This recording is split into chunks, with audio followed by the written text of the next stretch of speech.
ನಮಸ್ಕಾರ ಸ್ನೇಹಿತರೆ.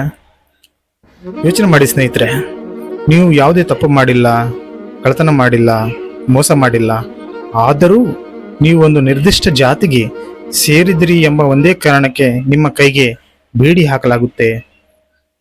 ನಿಮ್ಮ ಇಡೀ ಜನಾಂಗಕ್ಕೆ ನೀವು ಹುಟ್ಟುತ್ತಲೇ ಕ್ರಿಮಿನಲ್ ಎಂಬ ಹಣೆಪಟ್ಟಿ ಕೂಡ ಹಚ್ಚಲಾಗುತ್ತೆ. ನಿಮ್ಮ ಹುಟ್ಟುವ ಮಗು ಕೂಡ ಕಾನೂನಿನ ಕಣ್ಣಿನಲ್ಲಿ ಒಬ್ಬ ದೇಶದ್ರೋಹಿ, ಒಬ್ಬ ಕಳ್ಳ ಎಂದು ಹಣೆಪಟ್ಟಿಯನ್ನು ಕಟ್ಟಲಾಗುತ್ತೆ.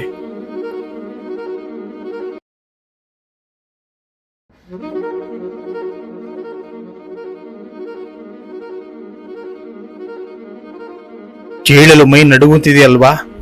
ಆದರೆ ಇದು ನಮ್ಮದೇ ಭಾರತದ ಮಣ್ಣಿನಲ್ಲಿ ನಡೆದ ನೈಜ ಕರಾಳ ಇತಿಹಾಸ. ಇಂದು ನಾವು ಲಂಬಾಣಿ, ಬೋವಿ, ಕೊರಮ, ಕೊರಚ ಸಮುದಾಯಗಳು ಅನುಭವಿಸಿದ ಈ ನರಕಯಾತನೆ ಬ್ರಿಟಿಷರ ಆ ಭೀಕರ ಕ್ರಿಮಿನಲ್ ಟ್ರೈಬ್ಸ್ ಆಕ್ಟ್ 1871 ಮತ್ತು 1952 ಆಗಸ್ಟ್ 31 ಸಿಕ್ಕ ಮಹಾ ವಿಮೋಚನೆಯ ರೋಚಕ ಕಥೆಯನ್ನು ಕಾನೂನಿನ ಚೌಕಟ್ಟಿನಲ್ಲಿ ಬಿಚ್ಚಿಡಲಿದ್ದೇನೆ. ಇವತ್ತಿನ ರೋಚಕ ಇತಿಹಾಸದ ಬಗ್ಗೆ ತಮಗೆಲ್ರಿಗೂ ಸ್ವಾಗತ ಸ್ನೇಹಿತರೆ. ಕಥೆ ಶುರುವಾಗುವುದು 1857ರಲ್ಲಿ. ಭಾರತದ ಪ್ರಥಮ ಸ್ವತಂತ್ರ ಸಂಗ್ರಾಮ ಬ್ರಿಟಿಷ್ ಸಾಮ್ರಾಜ್ಯದ ಅಡಿಪಾಯವನ್ನೇ ಅಲ್ಲಾಡಿಸಿತ್ತು. ಈ ದಂಗೆಯಲ್ಲಿ ಬ್ರಿಟಿಷರಿಗೆ ಸಿಂಹ ಸ್ವಪ್ನವಾಗಿದ್ದವರು ಯಾರು ಗೊತ್ತಾ? ಇದೇ ಬುಡಕಟ್ಟು ಮತ್ತು ಅಲೆಮಾರಿ ಜನಾಂಗಗಳು. ಲಂಬಾಣಿಗಳು ತಮ್ಮ ಎತ್ತುಗಳ ಸಾರಿಗೆ ಮೂಲಕ ಕ್ರಾಂತಿಕಾರಿಗಳಿಗೆ ರಹಸ್ಯವಾಗಿ ಆಹಾರ, ಶಸ್ತ್ರಾಸ್ತ್ರ ಸರಬರಾಜು ಮಾಡುತ್ತಿದ್ದರು. ಬೇಡರು ಮತ್ತು ಒಡ್ಡರು ಬ್ರಿಟಿಷರ ಸೈನ್ಯದ ವಿರುದ್ಧ ಗೇರಿಲ್ಲಾ ಮಾದರಿಯಲ್ಲಿ ಯುದ್ಧ ಸಾರಿದ್ದರು.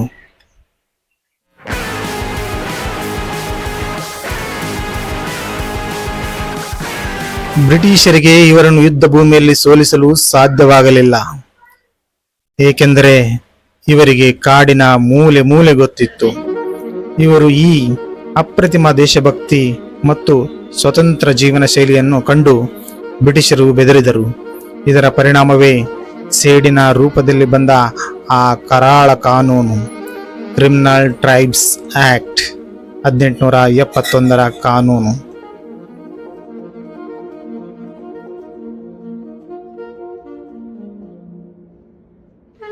Criminal tribes act 1871 ನರಕಯಾತನೆ.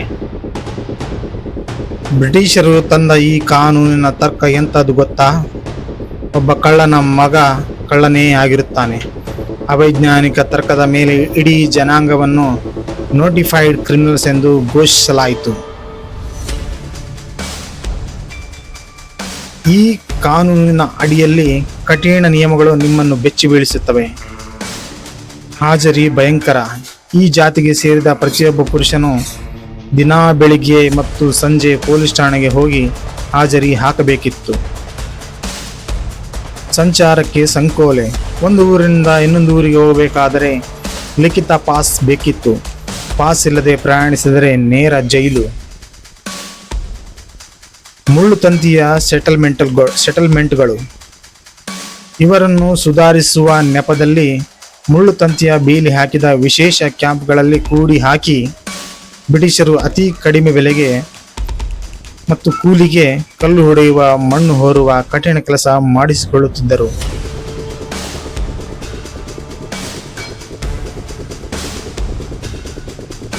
ಮೈಸೂರು ಸಂಸ್ಥಾನದ ಕ್ರಾಂತಿ, ಬೋವಿ ಜನಾಂಗದ ಉದಯ. ಸ್ನೇಹಿತರೆ, ಆದರೆ ಇಡೀ ಭಾರತದ ಬ್ರಿಟಿಷರ ಈ ಕರಾಳ ಕತ್ತಲಲ್ಲಿ ಮುಳುಗಿದಾಗ ನಮ್ಮ ಹೆಮ್ಮೆಯ ಮೈಸೂರು ಸಂಸ್ಥಾನದಲ್ಲಿ ಒಂದು ಕ್ರಾಂತಿಯ ಬೆಳಕು ಮೂಡಿತು. ಅದು ಫೆಬ್ರವರಿ 2, 1944. ಅಂದು ಮೈಸೂರು ಮಹಾರಾಜರಾದ ಶ್ರೀ ಜಯ ಚಾಮರಾಜೇಂದ್ರ ಒಡೆಯರವರು ಒಂದು ಐತಿಹಾಸಿಕ ರಾಜಾಜ್ಞೆಯನ್ನು ಹೊರಡಿಸಿದರು.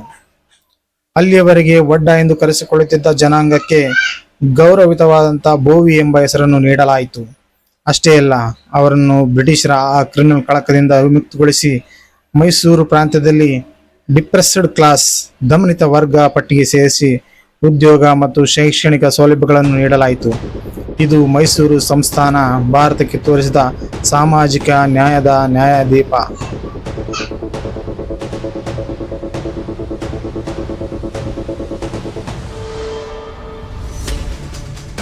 ಮಹಾವಿಮೋಚನಾ ದಿನ ಆಗಸ್ಟ್ 31, 1952.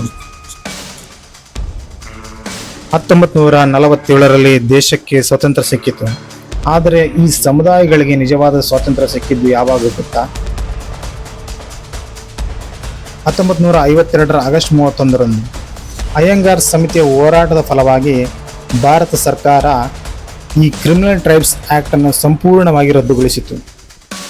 ಬ್ರಿಟಿಷರು ಹೊರಿಸಿದ್ದ ಆ ಕರಾಳ ನೋಟಿಫಿಕೇಶನ್ನಿಂದ ಈ ಜಾತಿಗಳನ್ನು ಮುಕ್ತಗೊಳಿಸಿದ್ರಿಂದ ಅಂದಿನಿಂದ ಇವರನ್ನು ವಿಮುಕ್ತ ಜಾತಿಗಳು, ಡಿನೋಟಿಫೈಡ್ ಟ್ರೈಬ್ಸ್ ಎಂದು ಕರೆಯಲಾಯಿತು. ಹಾಗಾಗಿ ಪ್ರತಿ ವರ್ಷ ಆಗಸ್ಟ್ 31ರಂದು ಇಡೀ ದೇಶಾದ್ಯಂತ ಈ ಸಮುದಾಯಗಳು ತಮ್ಮದೇ ಆದ ವಿಮುಕ್ತಿ ದಿವಸ ಅಥವಾ ವಿಮೋಚನಾ ದಿನವನ್ನು ವಿಜೃಂಭಣೆಯಿಂದ ಆಚರಿಸುತ್ತವೆ.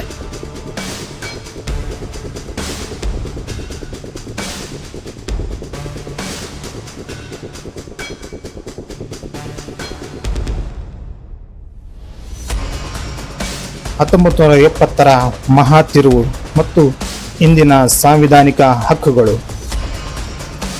ಸ್ವಾತಂತ್ರ್ಯದ ನಂತರವೂ ಒಂದು ಗೊಂದಲವಿತ್ತು. ಮೈಸೂರು ಭಾಗದಲ್ಲಿದ್ದ ಬೋವಿ ಲಂಬಾಣಿಗಳಿಗೆ ಇದ್ದ ಸೌಲಭ್ಯಗಳು ನಮ್ಮ ಕಲ್ಯಾಣ ಕರ್ನಾಟಕ, ಹೈದರಾಬಾದ್ ಪ್ರಾಂತ್ಯ ಭಾಗದಲ್ಲಿ ಸಿಗುತ್ತಿರಲಿಲ್ಲ. ಈ ಪ್ರಾದೇಶಿಕ ತಾರತಮ್ಯವನ್ನು ಹೋಗಲಾಡಿಸಲು ಕೇಂದ್ರ ಸರ್ಕಾರ 1976ರಲ್ಲಿ ಏರಿಯಾ ರಿಸ್ಟ್ರಿಕ್ಷನ್ ರಿಮೂವಲ್ ಆಕ್ಟ್ ತಂದಿತು. ಇದರ ಮೂಲಕ ಕರ್ನಾಟಕದಾದ್ಯಂತ ಈ ಸಮುದಾಯಗಳನ್ನು ಅಧಿಕೃತವಾಗಿ ಪರಿಶಿಷ್ಟ ಜಾತಿ ಪಟ್ಟಿಗೆ ಸೇರಿಸಿ ಏಕರೂಪದ ಹಕ್ಕುಗಳನ್ನು ನೀಡಲಾಯಿತು. ಇತಿಹಾಸದಲ್ಲಿ ಇವರು ಅನುಭವಿಸಿದ ಕಣ್ಣೀರು ಮತ್ತು ರಕ್ತಕ್ಕೆ ಸಂವಿಧಾನದ ವಿಧಿ 341 ಎಂದು ಶ್ರೀರಕ್ಷೆಯಾಗಿ ನಿಂತಿದೆ. ಸ್ನೇಹಿತರೆ, 1976ರಲ್ಲಿ ಆಗಿನ ಮುಖ್ಯಮಂತ್ರಿಗಳಾದ ದೇವರಾಜ ಅರಸರವರ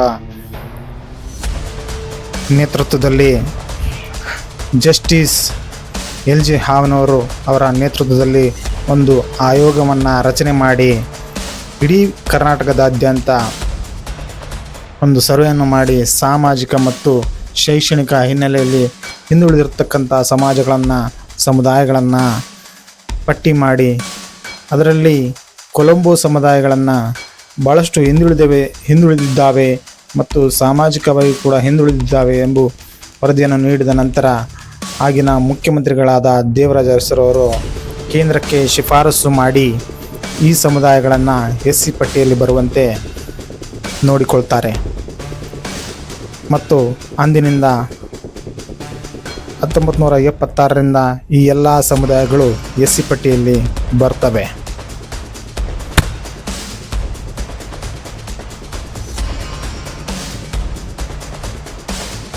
ಸ್ನೇಹಿತರೆ, ಇವತ್ತು ನಾವು ಅನುಭವಿಸುತ್ತಿರುವ ಪ್ರತಿಯೊಂದು ಸೌಲಭ್ಯದ ಹಿಂದೆ, ಮೀಸಲಾತಿಯ ಹಿಂದೆ ನೂರಾರು ವರ್ಷಗಳ ಕಣ್ಣೀರು, ಹೋರಾಟ ಮತ್ತು ದೌರ್ಜನ್ಯದ ಇತಿಹಾಸವಿದೆ. ಕಾನೂನು ಕೇವಲ ಕೋರ್ಟ್ ಕಚೇರಿಗಳಲ್ಲಿ ಇರುವುದಲ್ಲ, ಅದು ಸಮಾಜದ ಪ್ರತಿಯೊಬ್ಬ ನಾಗರಿಕನ ಆತ್ಮಗೌರವವನ್ನು ಕಾಯುವ ಕವಚ. ಒಬ್ಬ ಸಾಮಾನ್ಯನಾಗಿ ಹೇಳುವುದಾದರೆ, ಇತಿಹಾಸವನ್ನು ಮರೆತವರು ಇತಿಹಾಸವನ್ನು ಸೃಷ್ಟಿಸಲಾರರು. ನಿಮ್ಮ ಹಕ್ಕುಗಳ ಬಗ್ಗೆ ಜಾಗೃತರಾಗಿರಿ. ಈ ರೋಚಕ ಇತಿಹಾಸ ನಿಮಗೆ ಇಷ್ಟವಾಗಿದ್ದರೆ